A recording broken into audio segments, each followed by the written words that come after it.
comment about build to requirements. This is one of my questions, Sean. He's saying these building setbacks are not right. There is a build to zone, not setbacks for the district. And I'm saying, we have thoroughfare buffers, and he's labeling that as setback as misleading. Please label a thoroughfare as a build to, and also note as applicable. I don't know where that comment is coming from.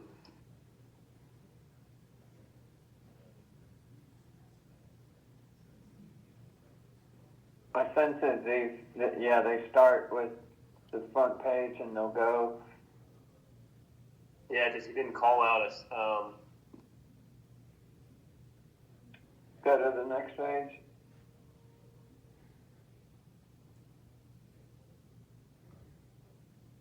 My guess is it's on here, maybe. Yeah, I didn't see it. What's in the center? The plaza comments. Yeah, so really what that means is it relates to Mahal and Highcroft Drive and 55. 55 definitively is a streetscape. But the way I'm interpreting this is he's saying there's a build-to zone, not setbacks for the district. So are we changing anything or just the label? Like, are we sliding those buildings at all? Yeah, so that's the biggest shift, man, is, build to associated with Highcroft Drive, impact to apartments and lifetime. And so, Melissa, this is where some of the plan changes start to occur. We're showing this 30-foot streetscape along Highcroft Drive, and he's saying, no, there's a 5 to 10-foot build to associated. 5 to 10 foot on Highcroft? Yeah. That does not seem right. Right, it doesn't. So when we were looking at the hotel site, that's it doesn't at all, and that's why I was a little curious when he said that. Looking at the hotel site, I confirmed that. Per your phase 2 comments, like I'm fairly confident we have a streetscape buffer along Highcroft, and he definitively came back and said, no, you have a build to associated with the hotel. So here we are seeing on this plan set where they're saying there's a build to associated with Highcroft as well. So you think that's real? I think it's real. And so, Melissa, what that means, and so I think a lot of the stuff we're going to ask is to do it in a separate exhibits file, and then when we flash it up on the screen in our pre-app, we'll show it, confirm it, and then cook it into ultimately the base plan. But I'd like to do an exhibits file just until we confirm it. I'm going to pull up the first round comments. Be noted somewhere on here. I don't see it. Site plan.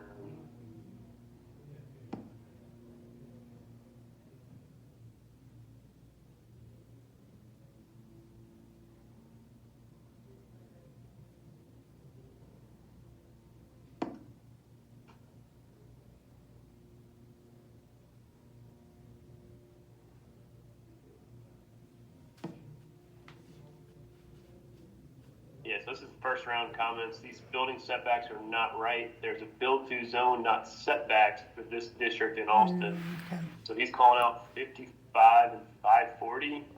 But I know that's incorrect because we do have traditional highway buffers off of that he comments upon later. So that's what I'm saying. I'm a little curious exactly what he's referring to here. My understanding is that he's talking about Highcroft Drive, because on Mahal, we did have to do that streetscape buffer with phase 1, and thus we should have to do it on phase 2 as well. And so that's what I'd like confirmation from Doug is, are you really just talking about Highcroft, or are you telling me we have build-tos associated with every street? And that just, again, doesn't feel right. But, so Melissa, for this one, essentially what we're talking about is there's this dashed line here, and that was kind of traditional carry requirements is you have 30-foot streetscape buffers for commercial projects, 50 for res. But he's saying as opposed to a building setback where you push your buildings up, you have a build to. And so you have to put your building within a 5 to 10 foot zone off of the right of way line there. And so that's essentially what it's going to look like, is offset that the property line for Highcroft, offset at 5 feet, and then offset it another 5 feet, put that on a Z setback layer, and then we're essentially going to pull these buildings, just physically move them up into that zone. So all of these will kind of like slide up to the road. So that's kind of plan change A. Okay. And then that's going to, go ahead. I was just, go ahead, you're probably getting there. What's that? If you slide that up, add parking. Yep. Right. And that's the big conversation. You're like, that's pretty quick, but the real exercise is kind of the parking exercise, but we'll get there. So that's comment number 2. And I just want to have that up on the screen on Wednesday. We have a meeting, Melissa, with town staff and council and the client and everybody, not council, legal counsel. So Wednesday is kind of when we'll need to have at least like that shown for conversation's sake. All right, so that's 2. 3, phase does not include proposed commercial box. It is a commercial box. List that building here for your calculations. That building is less than 50%, is therefore permitted. But that's just some cover sheet cleanup items for me, for cover sheets. Here we go. So are you doing cover sheet edits? Is that what you're saying? Yeah. I'll do cover sheet edits. All right, so Melissa's not updating cover sheet. Yep. Okay. Okay. Number 4, round parking requirements, the whole numbers. I'm working on that right now. Yeah, I mean, the numbers don't look great. Like the commercial is way over parked, 2 times market rate, and then 2 times code. So I mean, it's massively over parked. And then the lifetime comes in a little bit underneath maximum, so we're fine there. And then, as you know, res is like a little bit short. So I'm gonna send that to David at the end of the day, because it's not flattering when you spell it all out individually. You know what? Go to the site plan. So, you know what solves their whole parking mess, honestly, is take that L building and put it on 55 side. Here, let me in there real quick.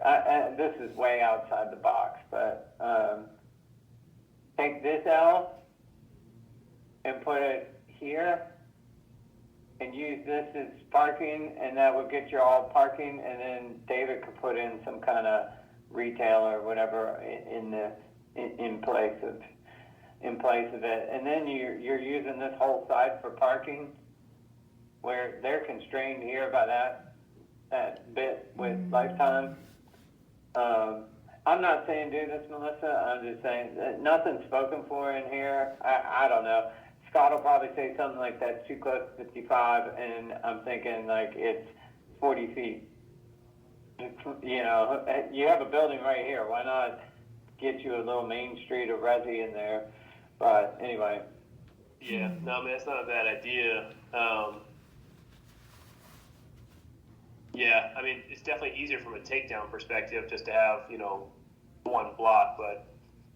I mean, you could just tweak that over a little and do 1 block right down the middle. It's actually more 1 block, putting it where I was talking about than... Well, and frankly, like, having commercial here makes more sense with the lifetime. Like, that's a better relationship, honestly, than, like, what do you... You're looking out your back window to, I mean, God... 2,000 feet of parking, like that's your view, like awesome.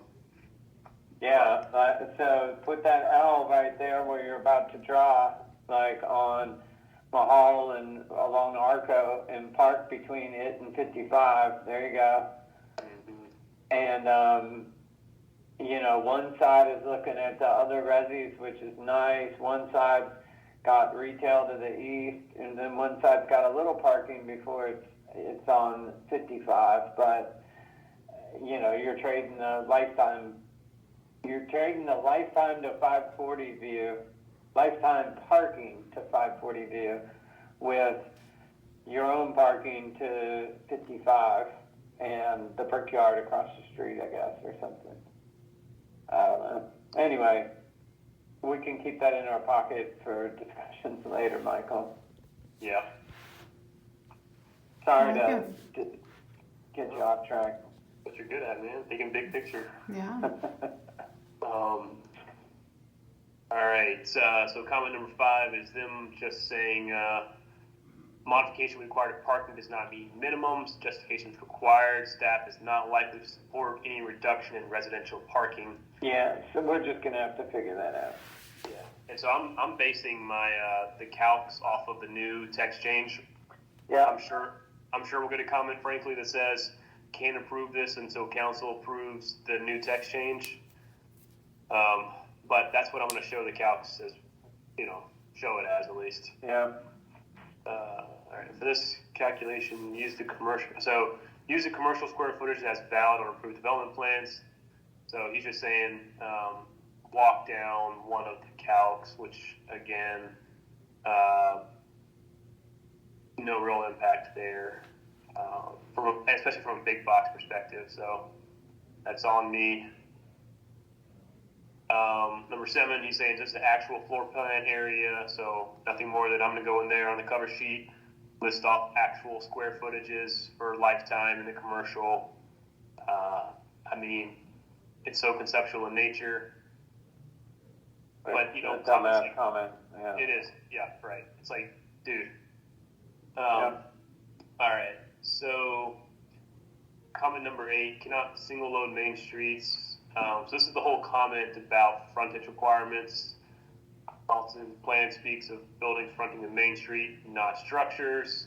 Need to be enclosed buildings or at least partially enclosed. Meet the intent.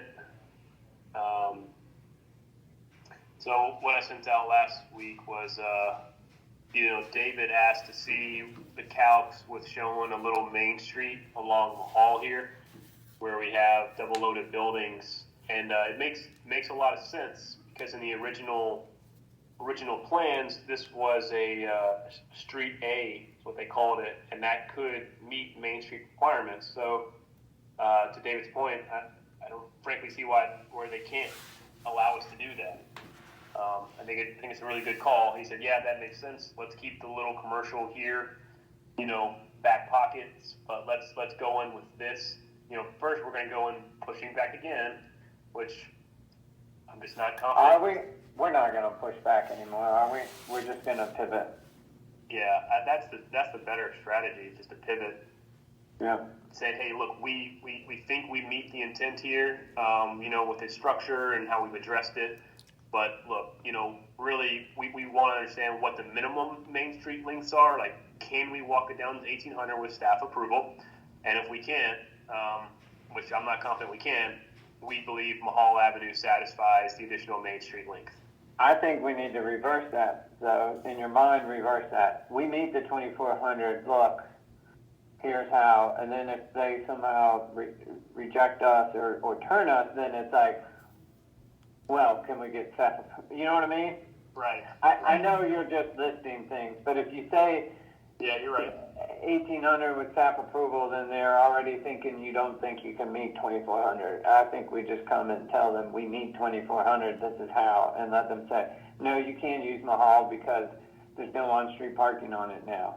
Or something that we don't know in code where if there's, 4 lanes of asphalt, then it can't be a main street or something, which we don't know yet because we don't think it exists, but. Yeah, I'd be curious to see what a lot of the build-to conversations, because if they do say there's a build-to along the hall, I think it's really great ammo. I mean, you can see there are like on-street spaces, and so if it's a matter of us just punching off some little sidewalks, to like get to it, like, I'm sure David would absolutely do that. Well, that, and if it is build-to, then those buildings slide over and you just cleared up another 10 feet inside the site to try to find more space, or 20 feet or whatever, right? Same with going north. I just know they asked for it on Chase Bank when I was looking at their comments. They asked for what? The 30-foot streetscape along the hall. Meaning stay out of it. Yeah. Okay. But I agree with you. It's a good point to say, look, we meet it with this intent. That's the direction of approach. So, Always say what we want first. good point. Yeah.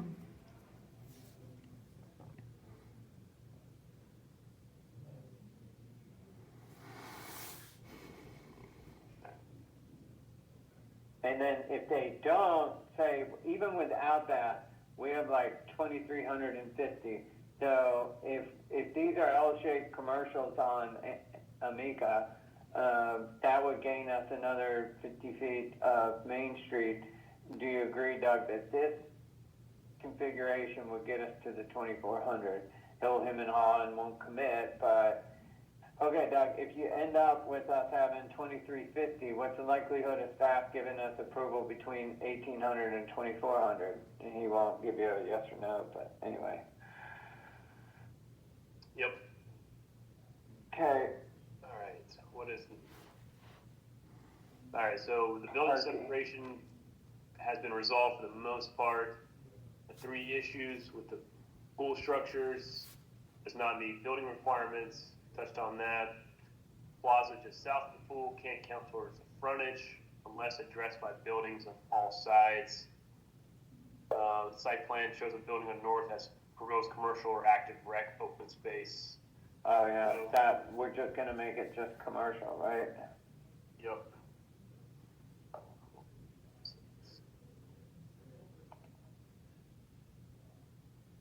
So Melissa, this is all me, but just going to go through here and literally strike ats. And then what he's saying here is that it can't meet frontage requirements. I frankly don't know if that matters. And I'll see, but what the implication is our overall Main Street length here. 50% is a max residential use. And so overall, we're absolutely fine. We're at 35, 65. And even if we back off that frontage, call it 600 maybe-ish feet, maybe less than that, so 300 feet, we'll still be okay, I think, with what that looks like. It will tip us over phase 2, and that's just something to be aware of, that we're at 46% now, we're at 55% commercial, and so if we back off, we remove the red here, essentially his comment is that it can't count towards commercial. So all of a sudden phase 2 isn't going to jive with the minimum, or the maximum 50% residential per street. So I think the attack there is that we'll take it based upon the overall requirements. But we'll see. So that's that. I'll update that number. All right. Comment 10, Plaza can count towards Main Street, but must be addressed with building on all sides. We've already touched on that. All right. So buffer calculations, I'll work on this. They're required here 50-foot buffer along the off-ramp. And that's what he highlighted in the cover sheet, was the 540 buffer. But just looking for an average, and the power line easement can't count towards it, so it's kind of weird. We're going to have to find little areas on the left side of it to count as buffer, and I'm hoping to be able to make a little bit of this up here with some overage, but it's just a total linear footage of property line times 50. So I'm going to throw a hatch in here and do some calcs on the site plan. You are, or Melissa is, or? I'll try and do this. I want to see how long it's going to take Melissa to do the parking stuff first. So here's the highway corridor buffer, 50 foot in length. Blah, blah, blah, blah. All right. So again, he's saying about the 100,000 square feet requirement. It's only applicable to retail, not towards commercial rec. So We're just going to call it commercial rec. Yep. So 14 again is pushing back on frontage requirements, buildings fronting the street. You know, and I'm saying the pool deck and structures located on the pool deck or within the build-to along Amica, single lot with the primary building. And, you know, doesn't help commercial rec with the frontage, separated by a large outdoor pool. And then here's the whole convert the terminus, the drive aisle in front of the building period, drop off turnaround area. So Melissa, this is the first thing that we will need your help with for sure. So they're saying essentially, and you could do this in the site plan. They want to essentially have this entrance drive up to Lifetime act as a private drive here. And so their comment is convert the terminus of the drive aisle, you know, next to Lifetime, in front of the building to create a drop-off turnaround area, and convert the 90-degree spaces at the southern end to angled parking. Problem is solved. So it's really what we need to do here is in the base file, the current drawings, you come in here and just modify this to be angled parking. Why they need these particular spaces, I don't really know. So that'll kind of go in this way, and then obviously Scott definitely does. Scott does, for sure. Lifetime doesn't need angled spaces. You angled the wrong way. Did you? Oh no, you're the right way. Sorry, I'm the wrong way. Yeah, so the southbound, whatever turns in, pulls out. Northbound, swoops out. So, you know, fairly easy, and you can pick up on the angle that these on-street spaces that Connor drew in are. Sure where they are accurate, or run them up to the. And then we want to show an easement, right? Or what? How do you? Yeah, we'll have to have Public access easement. Public access easement. Yeah, I don't know. Solid 5 feet off of the back of curb on each for shits and giggles. Yeah. So do something kind of like, you know, just the access easement will be 5 foot off the back of curb. I think that makes sense. And then that'll kind of wrap in these parking areas. It'll kind of come in and go all the way up to this terminus. Yeah. Just do 5 feet off of the back of curb there too. Yeah, so that easement will kind of go all the way to here. And so that's like, kind of like, that's edit 1, if you will. And the 2 other options, Melissa, are, we're kind of going back and forth with what that looks like. But the conversation is, it doesn't need to meet fire truck turnarounds. And so this is an approved fire truck, 96-foot diameter, absolutely massive turnaround. I cannot believe they're going to want to require this. But all we want to do for like option 1 exhibit, if you will, is, or maybe it's option 2, is just to superimpose this on here to see what the impact is. So kind of draw in the 96-foot diameter turnarounds and just, you know, really quickly kind of modify the parking areas so it looks ultimately something like this. Yeah. It'd be really kind of, frankly, kind of silly. And so that's like, maybe call that option 2, if you will, where we show that. The option that I want to run with really. I wouldn't. I'm sorry. I wouldn't show that one. Yeah, it's a terrible option. And it's not required. If they require a proper turnaround, this option you're about to outline will work. Okay, good. If you feel that way, then I would much prefer this be option 1. Are you doing the T turnaround? I guess yeah. So I still want to do a drop off, and so right. You know, I think, you know, this probably wants to be about 20 to 30 feet in total length for one car to pull off, and so, you know, and like a drop off, like a parallel space might be 8 feet deep by 20 feet wide, and so roughly we want one car to be able to swing in there and drop off conceptually, and so kind of that total depth, you know, is about 9 to 10 feet. And you can see the parking space is 18 feet. So maybe it's like 12-ish feet deep. But really what Sean just alluded to is it still needs to meet fire truck turnarounds. And so what that looks like, and I can pull up the section, is showing a T turnarounds, and it'll be part of the easement itself, and it'll be heavy duty asphalt at the end of the day. But the T turnaround would kind of come in and it extends. And so when we draw this access easement, I would just draw this T turnarounds as part of that access easement, and it would it would kind of tie into it like that. So that line he drew is not curb. It is part of that access easement that we described coming up from below. That thin red line he drew that came from all the way down is just gonna, at the top here, goes into what we call a hammerhead shape. Okay? Okay. I'll give you a couple dimensions for that. I can do that.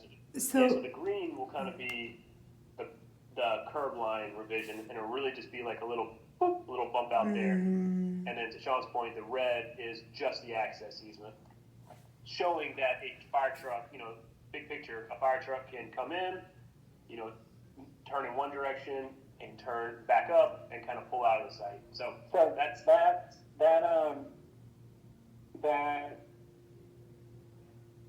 left to right dimension is 60 feet either side of center, so it's 120 foot, and then the rest of it is fairly self-explanatory. So am I modifying the street? For example, am I doing a little curve for the sidewalk or? Yeah, I would leave the sidewalk. So you're going to take that, what is that, green circle? Mm-hmm. And you kind of chop it off so you have like an arc there. And that just kind of represents the drop off. It's probably a little bit flatter of an arc. Yeah. Something like that. That's the only curb work you're doing is what he just drew there, enough to get about a 8 by 22 foot space. But because you're 22 foot on an arc, that arc probably stretches out like 30 to 40 feet even. You see them downtown and stuff. We did one at Residence Inn in Raleigh. There's a little arc turnoff. You can look on an aerial or something. And there's the dimensions. I pulled that up too. You can Google fire truck turnarounds or something and you can find that image, but that hammerhead is what we're talking about. That is the pavement required to do a fire truck turnaround. We know the 20 feet are met because that drive aisle is more than 20 feet. It's 26 probably. Mm-hmm. So you're not drawing, you're just drawing the access easement, and it can be wider than 20 feet, obviously, and since we have a 26-foot aisle, it should be. And so you're, 120 by the 26s, and those arcs back in on the curb is 28 feet. On the access easement, it can be bigger. There's two things going on. You would have to demonstrate to a fire person that you met the pavement portion, but that's not exactly what's required for the access easement. The access easement would be a little bit bigger than what's required for the actual driving ability. I hope that made sense. If not, give it a shot, and then we could give feedback based on it. But yeah, what he's drawing is. Okay. And you know what? Whatever we're guessing now is wrong. But these exhibits are going to help drive the conversation to where we'll figure out what is right according to them, and then we'll draw it for real. So also, I wouldn't be too worried. You can see this is like a single line drawing almost of the site. It's a sketch plan. It's a little cartoonish. We want to make certain we could make it real, but not spend a lot of time making it real right now because they're going to make comments, things are going to change, and it's wasted time. So I hope that helps context a little. So in other words, this road would be like the main road to go to Lifetime. It's like pretty much. Nobody else would know except us. Oh, okay. If you're going to Lifetime, you're going to pick this one or one of those two on Anika. In fact, most people are probably going to use one of these other two. If I'm coming off of 55, I'm not turning right and then in the main drag, unless I'm literally dropping someone off, then maybe I am. But I'm probably coming up to one of these ones on the left. Okay. Anyway, Okay. getting in the weeds. It's a requirement for us to front on a access easement. That will give us an access easement that makes the building front on it. It's a total, not loophole, but it's total stupid thing to get around these requirements. Yeah, it's just some planning metrics to check the boxes for. Very Yeah. similar to the next one, which I'll do this little research on my side, but as for the townhomes, they're looking to show parcel lines on them. So I'm gonna just figure out what the minimum lot size is for townhomes, and put some property lines in the base file that reflect that, and that'll really just be along the street here. And for the carriage house, we'll carve out a little silly property line there, but that'll and for this carriage house as well, but that'll give all the residential units the ability to be sold in theory in the future, and check a box there. So that's on me. Please label highway corridor buffer, easy enough. That's just a plan label. So who's that? That's me, or maybe Connor, but yeah, that'll be me for now until I say I can't do it. Okay. Open space cannot use me frontage requirements. Again, same comment about the frontage in Plaza, which I think we're going to be okay there. Phasing plan references lot numbers, but those are not shown in the plans, nor listed in the table. So I could use a little help with that one actually. So it says phasing plan references lot numbers, but those are not shown on the plans.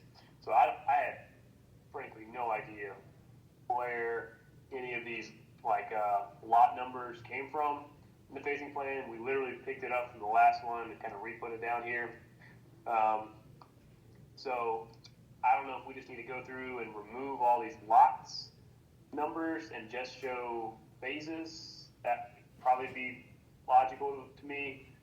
And then he's saying Chase Bank is already built, should not be placed in the phase with development north of Arco. Also needs to be shown in table as existing. So if someone could kind of comprehensively tackle the phasing plan, that would be super helpful.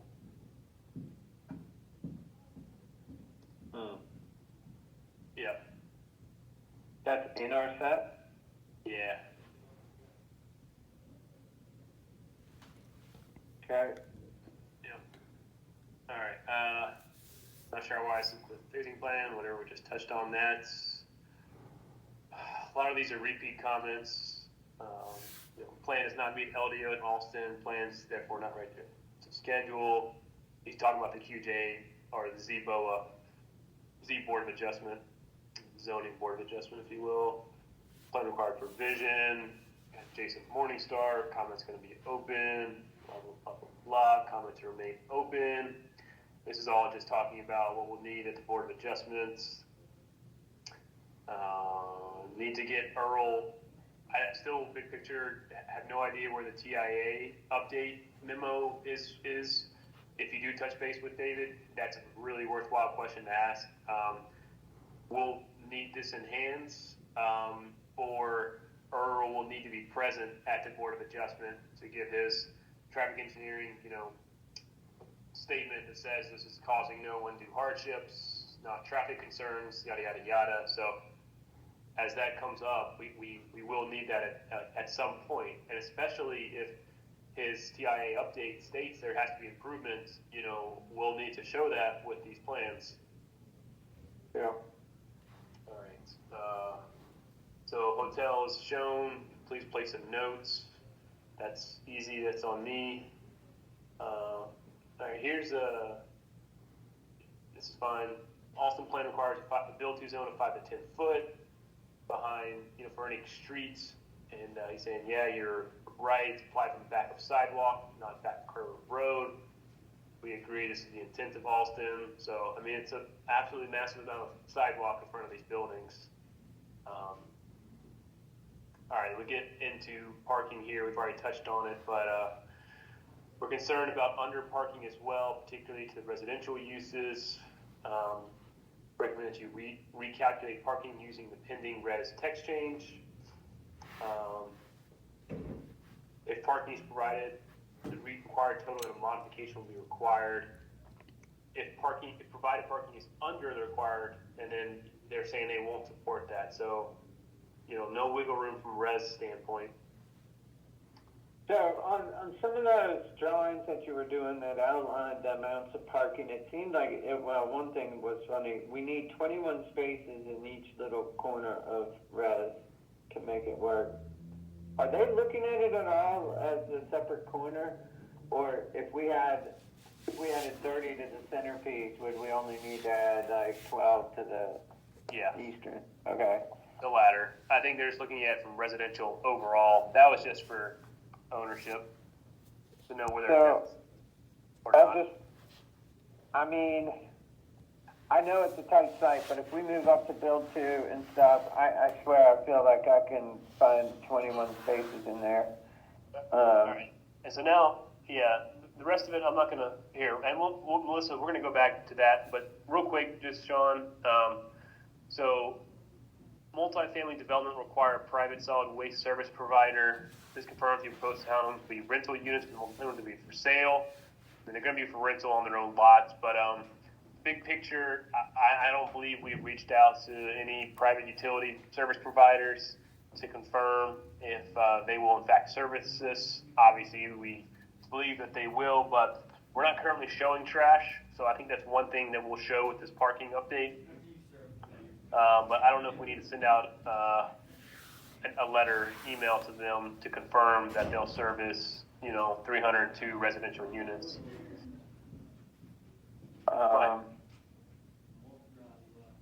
But she's just saying this will need to happen.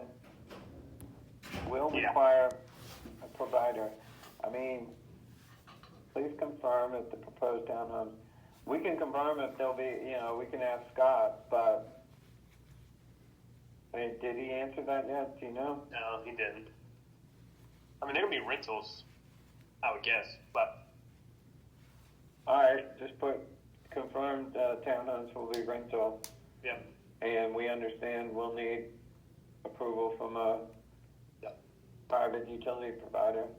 All right, so here's something for you all. It's unclear how these phases will be served by the future SCM. Yeah. So I think it could just be a really fat note, like she's suggesting here. Something to the effect compliance will be demonstrated with each phase submitted, and if required, constructed, even if not located within that phase. Yeah, okay. Yeah. We'll add a note. Yeah, just a big fat note, whether on the site plan or the cover sheet or perhaps both. We'll note that. This one was curious to me. Please ensure to provide a minimum of 100 foot of stem length channelization at each of the entrances on Mahal Avenue and Highcroft Drive. He's saying he's seen about 80 foot at both entrances before the parking spaces begin. So you lose a spot on each end. This can be revised on the development plan. CDs. Anyway, he's saying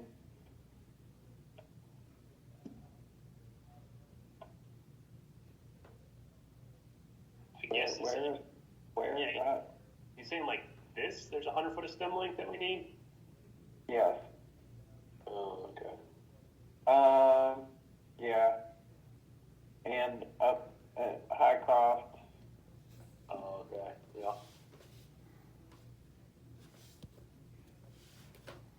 All right. I say we just go ahead and update that now. But Melissa, just Melissa, for instance, that last one we were doing up there on the top there, if that 100 foot comes into that parking space and it means that space needs to move, we'll move it, but slide it down. See that big gap we have across the driveway? We're trying not to lose spaces. Okay. So if we have to shift because of this, then just do that and shift it. And similarly, let's look at some of the others. and so Just really, try it's not just, to lose. yeah. great point. Yeah. And really just an offset of the right-of-way line, 100 feet. And Yeah. he's saying that you can't have a parking space within 100 feet of that. And Oh, so okay. that's really all it is, offsetting a property line 100 feet. And Sean's point, hey, if we need to slide it, let's just take it out of this landscape island that we have here. And when he says 100 feet, I know the parking space is the perpendicular part, and there's the angle because it's parallel. Consider the whole piece. The angle and everything is like the starting of parking. We could get nuanced if we need to, but So would you consider this one 100 foot from the intersection? oh man, it's such bullshit. It is. I mean, it's all like, it's supposed to be a walkable. I mean, 100 feet would go a long way in. I guess it's from this one, actually. He's saying from the hall. He said from Hall and Hycroft. Yeah, so that one. And that makes sense. Those are busier ones, so maybe it's not the center intersection. But it would also be on the proposed parking apartment up there. That would need to be 100 feet. Yeah. So I think same conversation, just offset of 100 feet. And if we need to peel up some commercial, we peel it up. But I would That think, yeah, exactly. Yeah. I think for this one, for the residential, to Sean's point, we'll just slide these over. I mean, we tried to put a landscape island here, but we'll see if we can't slide it over a little bit. But those are the three areas, I think. And I think you can just do that one in the base file, Melissa. Okay. Yep. I can do Okay. it. All right. And then number 4 here, this one will need to happen in the base file. He's saying, appreciate the change, but now choosing offset, potential for left turning conflicts.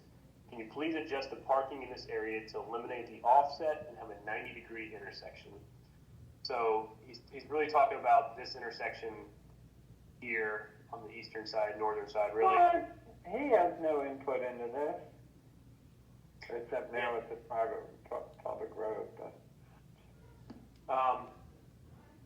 So yeah, I don't know what the best solution is. Like, honestly, I would want to say, like, you know, almost align your drive aisles here. But I know that's not what Lifetime wants.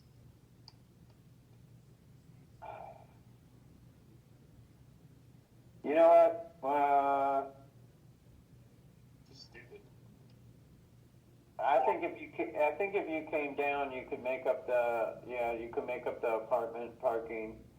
It gets close on this corner over here, but Yeah, it gets close there.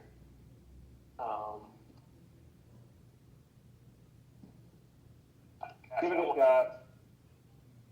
wonder if you don't do something more like this.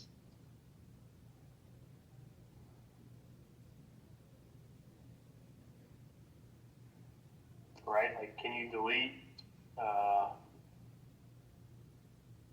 you know, do more like this?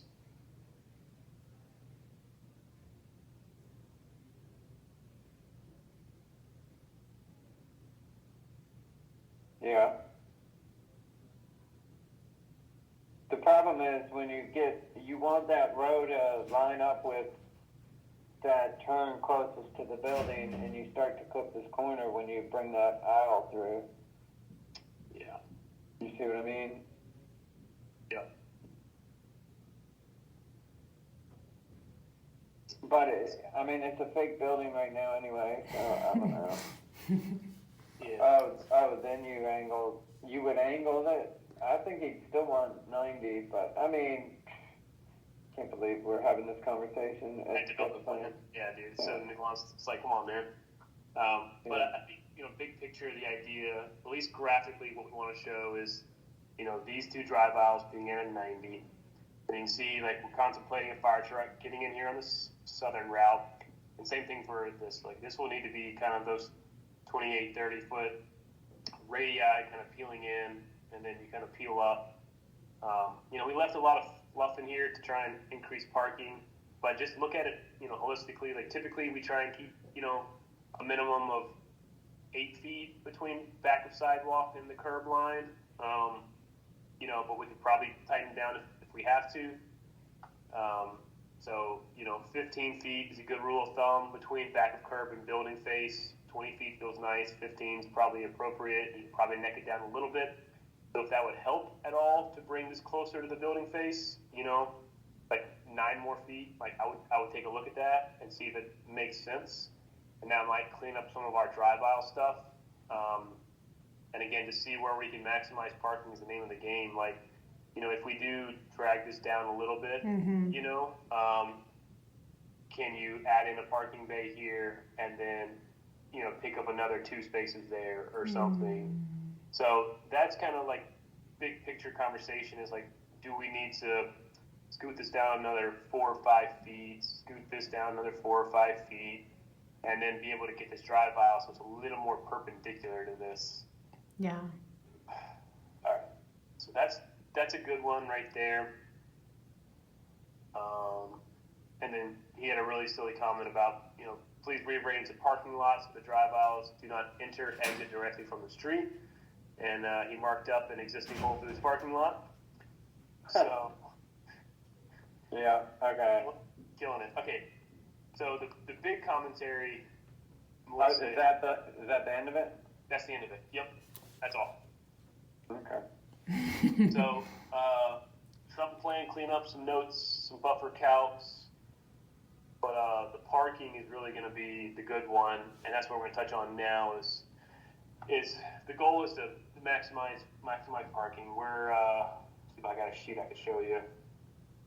We're a little bit underparked for the residential uses.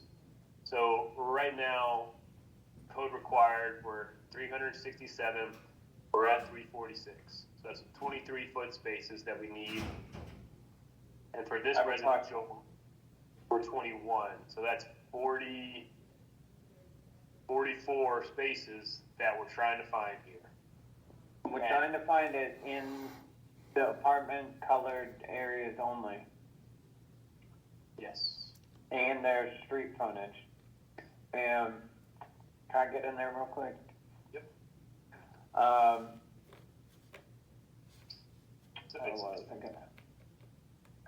So if you're doing your save the file out and messing with it, and you're taking this building up towards the street here, it's going to open up a gap here.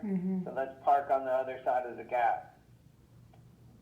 Now I will say, I bet, this wasn't on the road that Priyatham mentioned, so I guess our throat length would be fine. But so that, we'll call that like 10, almost, 8 spaces. I don't know. This would be strange, but you could probably get 2 right here. Okay.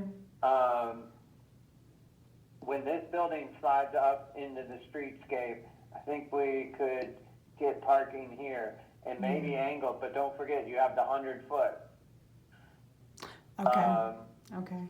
And then any little, this island, I bet we could get 1 more spot out of that. Yeah. And it's getting down to like that. What if we put 2 VIP townhome parking spaces right there? Okay. If there's space, if this shifts a little bit west, can we front park right there? And I do think that gets, well, this is almost too big a shift, Michael, but if these buildings slide up, and this, from everything, if you drew an axis right here and pushed that whole site up, if you drew it here and pushed the whole thing up, you might get to where you could park opposite these spots down here. That might free up enough spot on that corner.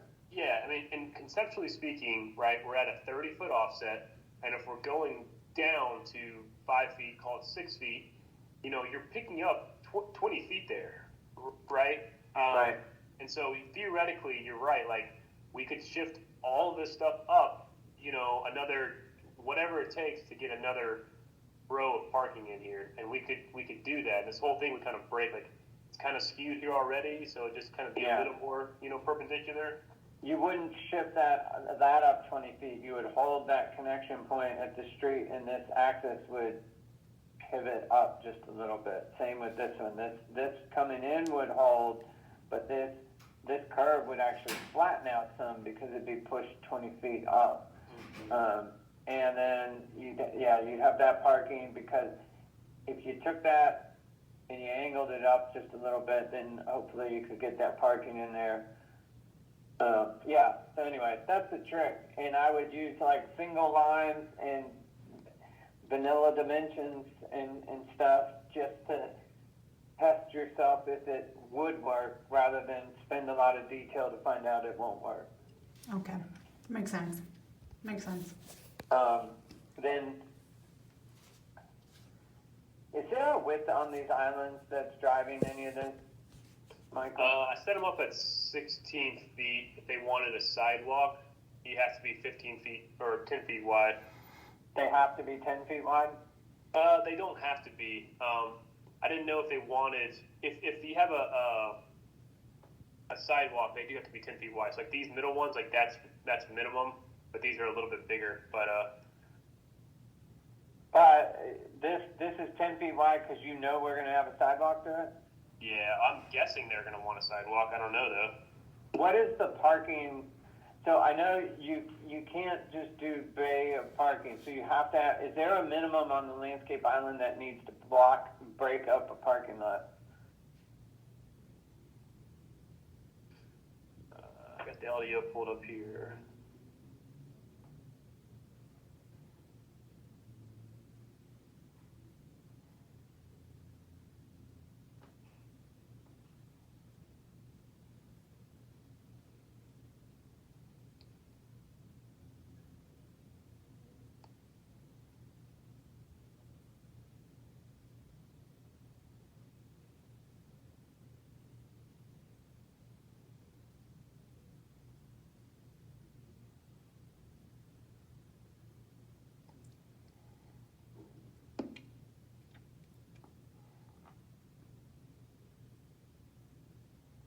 Yeah, there is. What is it?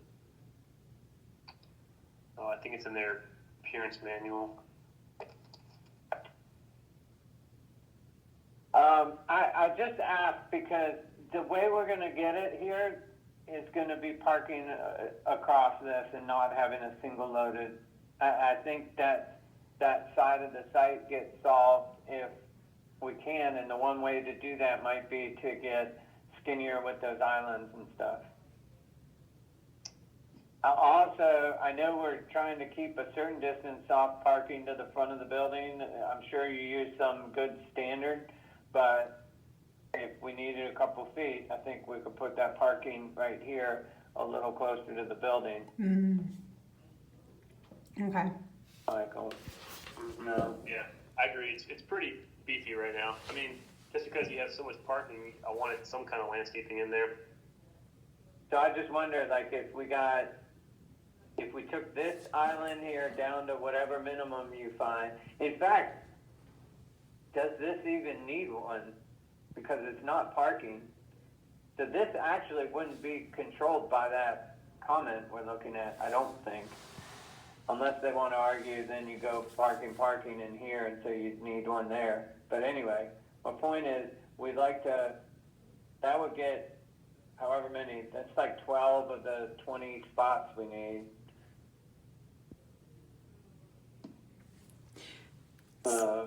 So the 42 parking is for total of both residential, not like 42 Yeah. and 42. Okay. That's here and here, but we've also been counting these spaces. I mean, hell, for that point, Michael, I might argue, like, let's just put the parallel in here. I know this is good planning practice, not to come into a, Back pocket item. but this was when they was angled, right? So, like, that rule of thumb of not coming against parking is really more applicable when it's, a back out maneuver than it is maybe a parallel. I don't know.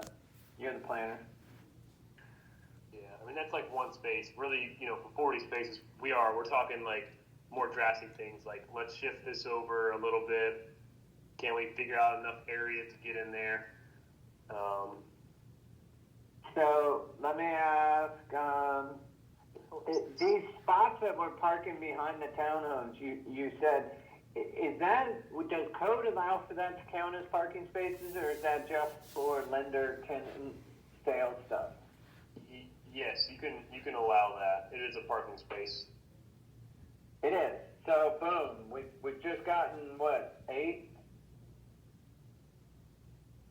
10? Mm-hmm. All right, so all planting medians, these linear islands have to be 10 feet wide in width, 15 feet in width. The sidewalk is included in the islands. So it has to be 10 feet wide. So essentially, like every 2 bays, you have to have a 10-foot wide landscape island. So, like if this is 10 feet wide, to Sean's point, you could probably cheat this down a little bit to make, this 10 feet wide. Like that's not great, but all of a sudden, if that carves this out, like, that extra, and you peel off another 6 feet here, and that gets us a full bay of parking, like that's great. It's just the challenge is like, this has to be 10 feet wide, and so you're talking about where do you peel that up? Where do you pay Peter and pay Paul, whatever it is. But like, to Sean's point, like how close can we get to that 5-foot build-to zone? Like, can we shift the whole building another 2 feet to the left? And then does that give us, enough area to have this be a little bit tighter? And then all of a sudden, nickel and diming 18 feet there, and that's a good 1, 2, 3, 4, 5, 6, 7, 8, 9, 10, 14 spaces or so. And then really, that's the whole exercise, and that's why. So like, big picture is like all this street stuff and the new drop off, like that can all happen in the base file. It's just all this parking stuff. I'd like to do it as a separate exhibit, get everybody's blessing on it, and then it works, and then we can roll it into the base file. Oh, okay. Hey, Michael, what do you think about that commercial down here? I mean, it's up to us, right? Could we split that parking lot in half? I mean, that's up to David, right? No, well, David's answer is yes. So if it's up to him, we split that in half so that counts towards Resi, because this is a code thing, really. This has nothing to do with what Mike Underwood or David really want. It's not like they're blocking these spaces off or anything. Yeah, no, I think there's a conversation like absolutely maximize the parking in the residential, but if this property line needs to come down here, right? Yeah. Fine.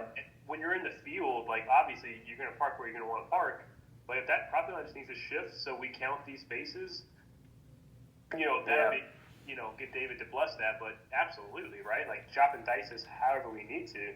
Yeah, I think that's, because you told me this commercial's overparked, right?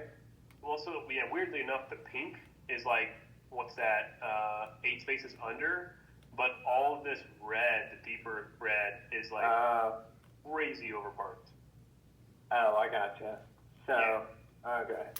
They don't even know what this is. Hell. No, they don't. They have no idea. It's so fake. Okay. That was an hour long narrative. That was good. Yeah. So, Michael, you and I, before Wednesday, we need to see the hammerhead and the access easement and the shift into the build-to. And then on the side, how many parking spaces we can get. But all those other comments are stuff we wouldn't mind seeing for Wednesday, to just say, hey, you guys told us this is a build-to, so you're saying move these buildings up here. I don't want to make a bunch of adjustments for those building moves, because they could easily at that meeting go, no, I meant setback, sorry. And then we just spent all the time moving whatever up there and reconfiguring. So I'd rather just show it up there and say, you're saying move these up here, we're good. Things like that, right? Am I right in this? Absolutely. Yeah, really just along Highcroft to the north, like, that 5 to 10 foot offset, and just highlight it in yellow and be like, is this the build-to we're talking about? And so that's the critical conversation, and then that easement up to lifetime. That access easement, hammerhead thing. And then you move over to the side and you say, how many parking spaces can I get? And then Michael's in there doing cover sheet and other little edits and stuff. So when we get out of Wednesday, if we don't talk to them before then, you know, like there's going to be like 4 phone calls in the next 6 hours after that Wednesday. Like, when can we get this back in and this and that? So we want to try. You and me, Michael, want to try to have very good definitive answers for how to hit each one of theirs. Yeah. Anyway, and I've sent Doug and Kevin a request to meet again. So maybe we meet before the meeting, maybe we don't. Yeah, I mean, I would say politically it'd be very advantageous to have this discussion offline before a formal meeting. Like, that's where things get decided. But if not, you know, no worries. We tried. You know what? Are we overcomplicating it back to that parking that we just split down the drive aisle? Why not give them the whole set of parking? If nobody's caring and looking at this, give them both the whole double bay to the residential. You could. I mean, yeah, in user, you know, commercial would be underparked. Like, and as long as they're not putting stakes in the ground, like only residential parking here, then it doesn't matter. You know, David, well, one, Scott's numbers work for what we've given them, let alone these additional ones. So fine. David he wants his deal to move forward, get the sketch plan. So he'll say whatever, and nothing actually happens in the field. It's all a paperwork exercise. I agree, and I think if we like maximize the parking and we're like 10 spaces short or something, you're right. Just shift the property line and grab that whole parking bay. Okay. All right. Oh, okay, whoa. So I really like the last comment. So pretty much, if we take over the one we go down, that means we're done. We don't have to do any more movement. Is that what it is, or? Why don't you try to do all those other parking grabs? Because your job, Michael can correct me if I'm wrong. Your job, the best thing for you to do would be to try to find as many parking spaces like he's drawing that we could legitimately capture, and then we have also this back pocket we could add that double bay. But I'd like to see how many we get when you do these additional bays. This one in where it's next down to single loaded, right there. Yeah, that portion. The VIP parking right next to those townhomes on High Cross. The 2 spots. Yeah.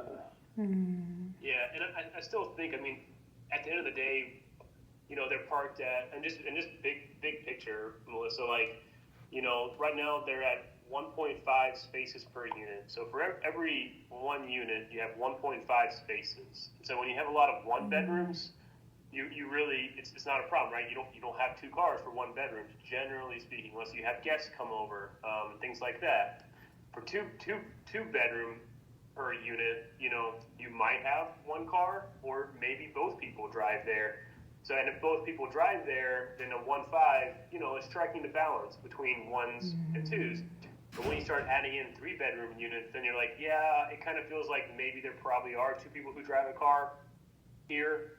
And it starts to get a little bit low. And so 1.5 spaces per unit, 1.6 spaces per unit, that's relatively standard for a suburban product like this.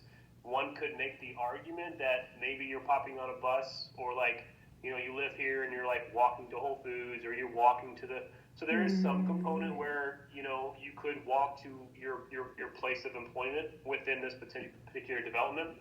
You know, statistically speaking, all 300 users are not going to be working here. They're mostly going to be driving a vehicle. So the higher we can get up to like 1.7, 1.8, 2 spaces per unit, like that's just better for the end user. But it's tough, and not a lot of developers really want to go that high because you're just building too many spaces, frankly. So I still think it's going to be a worthwhile exercise to maximize the parking, figure out where we can, and then it's like, okay, let's get cute with property lines and just make the numbers work. Perfect. Yeah, I agree. And another one is, so we want this by Wednesday. It's 1:15 on Wednesday. Okay. Is the meeting. So Yeah, the parking, Ideally, parking is secondary. yeah. But all the access easements and like highlighting the build to stuff, that's all for sure Wednesday.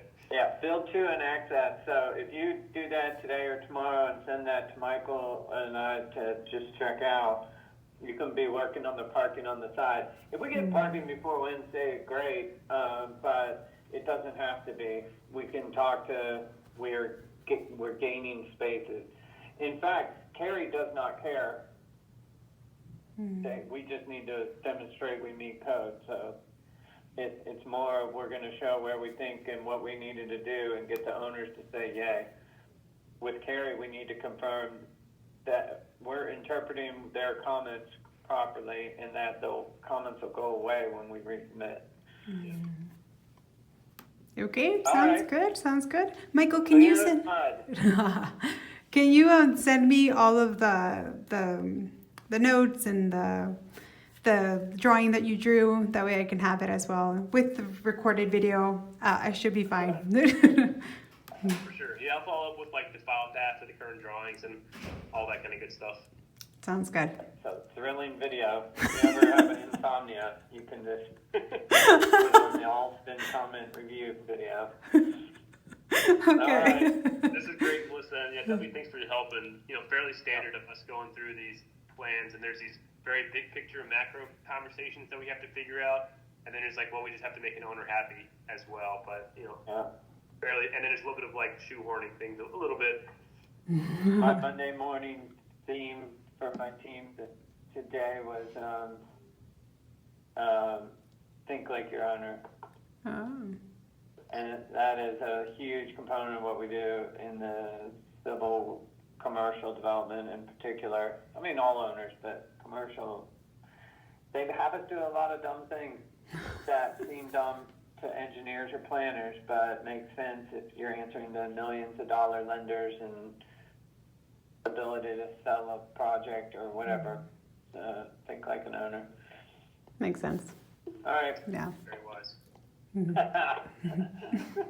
See ya. All right. Sounds good. See y'all. So yeah, bye. Oh my God.